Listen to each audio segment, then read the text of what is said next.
Short text on anti-Slavic Russia. Right now is the time for a brief summary of Russian politics.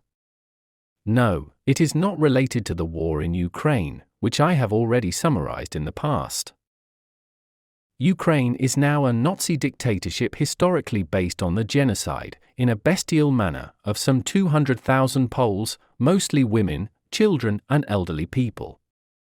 The Bandera murderers were too cowardly for a normal fight, just as they now enjoy murder, hiding behind civilians. All this, however, does not mean that Russia is good. Its policies in particular have something suicidal about them, and I would even say some kind of Slavic inferiority complex.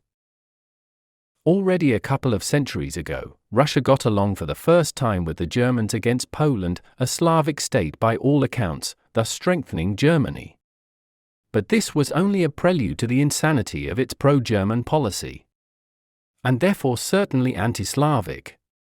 In the First World War about 2 million Russians died, but the Germans knew that this was not enough and financed the Bolshevik coup, which cost the lives, in the first few years alone, of another couple of million victims, Slavs of course.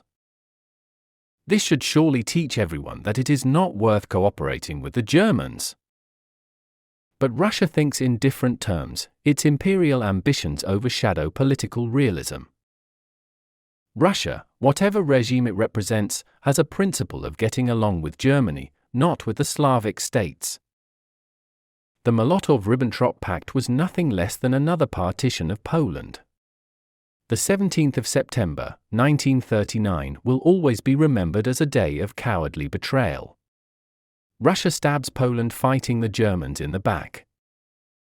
They call it aid, of course, and as part of this aid they immediately start murdering the Slavic peoples living in Poland's eastern borderlands.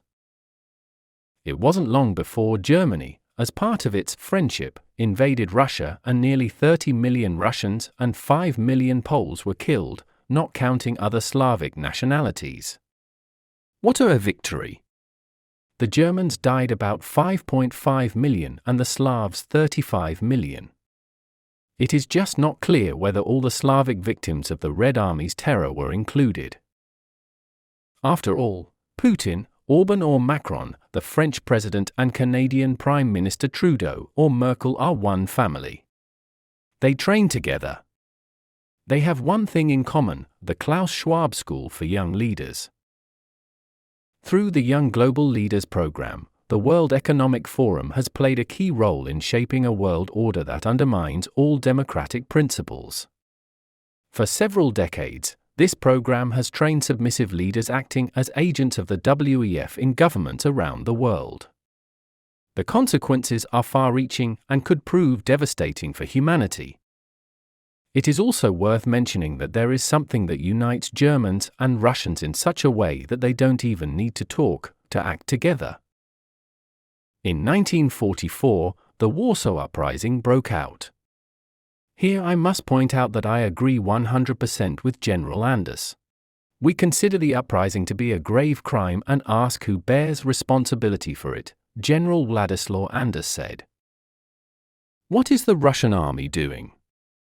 It waits quietly until the Germans have murdered almost 200,000 Poles, that is 50,000 murdered in the first days of the uprising, during the slaughter of Wola, the Germans' bestial crime against the Polish nation. It is important to understand that Poland at that time was a multinational state, so when I write about Poles I mean Polish citizens, that is, a wide range of mostly Slavic nationalities. Two enemies stop fighting so that one side can murder the insurgents. Without any talks they know what to do. Doesn't it seem to you that after the fall of communism in Russia, pro-German policy should end? It certainly does, but unfortunately for the Slavs it does not end. Russia is building the power of Germany with great sacrifice. Preferential terms for the supply of raw materials, the construction of a pipeline bypassing whom? The Slavic states. How it ends is best conveyed by the words of Maria Zakharova. Germany repaid Moscow and all our peoples with black ingratitude, its participation in the Yugoslav War, the coup d'état in Ukraine, and the subsequent murder of Slavs with German weapons during the ongoing conflict in Ukraine since 2014. What I don't understand is why anyone is still surprised in Moscow. It must be some kind of racial inferiority complex. Zakharova proves that it was thanks to Moscow's support that German unification took place, and then laments that Slavs are being killed. This is already the logic of a child and maybe even an infant. To help rebuild the Fourth Reich, the greatest enemy of the Slavs, and then to be surprised that Slavs are killing. In the West, millions of Slavic casualties were expected, but there are only hundreds of thousands. So Germany is about to return to cooperation with Russia on good terms to rebuild its economy, which has collapsed as a result of aiding the war against Russia in Ukraine. A peace plan is emerging that mentions a 20-year freeze on Ukraine's entry into NATO. Why 20 years? Because that is the estimated time Europe needs to rebuild the strength of its economies and prepare for the next war. In the so-called meantime, it is best to throw the Poles into the Ukrainian cauldron so that it will be easier to drag them into war later, unless they kill each other beforehand. In conclusion, it can be said that in Central European countries pro-German policy is considered anti-Russian policy, so how can it be explained that Moscow considers friendship policy with Germany as pro-Russian?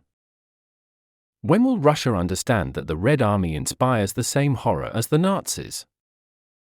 The balance of victims of Russia's policy of cooperation with Germany is appalling. Especially for the Russians themselves. Anyone who talks about uniting the Slavs around Russia is an incorrigible dreamer living a lie. Moscow acts as if it wants to annihilate the Slavs, and so far it is succeeding. It only needs the Slavic narrative for propaganda. It always gets along with the Germans and gets millions of Slavs killed. Someone may accuse that this is a simplistic view. Yes, it certainly is, because it only shows what is visible as day, Russia's anti-Slavic policy and therefore anti-Russian. Arkady Shniewalski